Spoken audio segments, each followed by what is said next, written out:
Would Warframe weapons work as actual weapons? My last Warframe video is my most popular video by far, so it's taken me a long time to get to making more, which is probably bad for me because I probably lost momentum on that, but hopefully you enjoy. I'm going to do something a bit different. I did get a lot of footage from this for myself to use. However, my internet connection right now is pretty bad, so uploading that from my PlayStation to where I'm able to edit it and then being able to transfer it from there would just take like 2 years to do. So I'm just gonna do talk in front of a screen thing. Hope you like that and enjoy. The ceramic dagger is made of ceramics and not steel, and while we don't have the technology right now to make really useful ceramic blades, I think that it's on the horizon, so we could definitely do that in the future. Now, what's weird about this dagger is it's the size of a sword. That dagger is pretty much the size of the Nami skyla blade, which I'll be talking about now. It's kind of weird that he has the dagger in the main hand instead of the blade in the main hand. Historically, when dual-wielding sword and dagger, the dagger was more for a parrying weapon type thing. And the attack pattern with them is interesting because you're leading with the right hand shorter weapon, which is, like I said, unorthodox with, dual-wielding weapons throughout history. However, I mean, these warframes are probably ambidextrous, so it doesn't really matter, and they're not using one blade to deflect and one to attack, so just using both to attack kind of makes sense. With broken lore, I like the lore behind it. It's a massive greatsword that was split in two. I don't know if that's a spoiler or not, but I don't think it is, but it's pretty cool. The blade itself is quite solid. I mean, it looks like a sword that you could use. The squiggly bits up on the handle might be kind of weird, but if this were just made of one solid piece of steel, it would definitely be a functional sword. And this tip would mean that it wouldn't really be a thrusting sword, even though some of the graphics have it thrusting. However, on a swing, you could essentially treat this like a war pick, and this tip would be armor piercing, so that would be cool. From that, there's the plasma energy field around there. I mean, I'm not gonna pretend to know how that works or how we would do that in real life. But overall, really good design. The lacera is a really interesting weapon because there are weapons like the kusarigama, which are a melee weapon, a traditional melee weapon with a weighted thing on a chain. Like a meteor hammer, so it's not unheard of to have a ranged weapon plus a melee weapon kind of combined, and I think the lacera does this pretty well. The sword itself is quite beefy. I mean, it's a lot larger than a sword would need to be. It'd be really heavy for a one-handed sword. However, this one's like that scissor type blade where these things split open. However, I haven't seen that done in actual combat. Maybe I have and I was just not paying attention. However, the tip here would be brutal because, I mean, you can't see it right down there because it's not there, but you could still stab with it.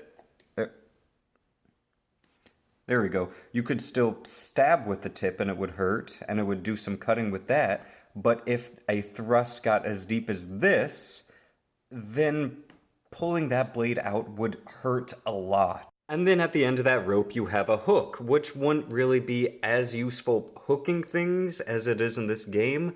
You'd get more out of just being a blunt impact weapon there. However, being a hook would mean that it would have some versatility for, like, climbing things and pulling things around.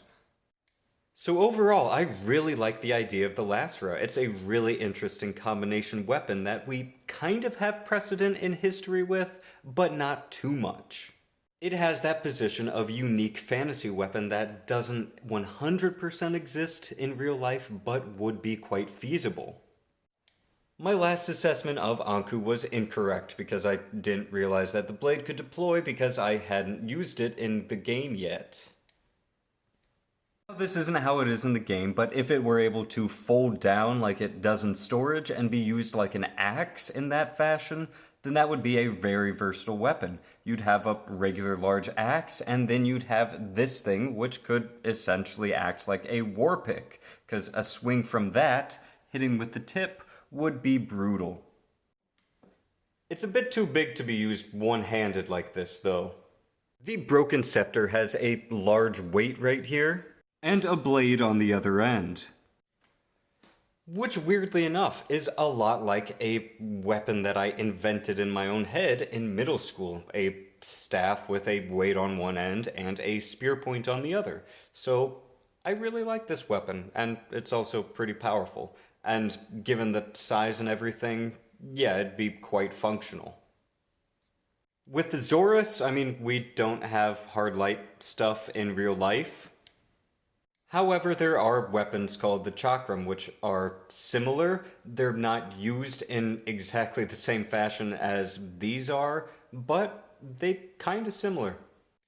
Graham is probably similar to what a lightsaber type thing would be in real life. I mean, I know Hacksmith made one that's like a plasma cutter that's essentially real, but I think this thing where it's kind of bound on two ends, you've got the beam stuck between here and up here. I think that's how we would make an actual cutting lightsaber in something that's relatively viable. It also has a thrusting tip, so that's a nice design. Technology's not there right now, and you'd need like a massive backpack to contain all the power and energy for it, but lightsaber, realistic thing. Mire looks super gross, but I mean it is vaguely sword-shaped, so you could probably use it as a sword. Those spikes on it would probably break off as you're swinging it. But sword-shaped thing, I mean, could cut, could bonk, could poke things. These big ol' beefy knuckles would kind of work. I mean, they're not holding on to anything inside of there. So not really how they would function in real life. But I mean, if you had heavy things on your fists and had a way to hold them to make it so that way punching something doesn't just jam it into your fist, then yeah, that would work as an effective weapon. And these points aren't exactly in the right place to concentrate a lot of force, but they could concentrate a lot of force if they were just moved slightly forward. And that would hurt. The skana, I mean, it's sword-shaped, so yeah, it would work as a sword. The ether daggers are pretty much just regular daggers, so yeah, they'd work. The lecta is also really interesting because you couldn't really use it like this, like a whip. However, you could use it like a meteor hammer that has a complex weight on the end that just so happens to essentially work like a taser. So in addition to the blunt impact that you'd get from something like a meteor hammer, you'd also get some direct shock into the target, which would cause more pain. These dual cleavers have an energized and heated edge, which in their size, they're similar to what some chef's cleavers would look like. So not ideal, but not too big to be functional, and if you had a filament on the end that heated things up, then that would make cutting things pretty easily. That filament would be pretty fragile, so I'm not sure we could really do that in this functional of a way. But it is theoretically sound to do this sort of thing. Here's another shot of my Excal's back with the heat sword, but I really like this one because it looks like the blade is replaceable, kind of like an Attack on Titan blade. And that makes a lot of sense for a heated sword because heating up a sword would make it cut better. However, it would also ruin the heat treatment, which would make the blade more fragile. So having a way to replace that makes a lot of sense. And I'm pretty sure that could work in this setting, and you just don't see those little day-to-day things.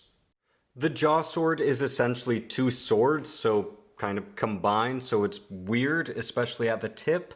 However, cutting-wise, material would hit the blade here, and then as you're drawing through the cut, it would essentially slide up and go into this curve right here, which would cause a bit more cutting damage. So overall, it's a pretty good design.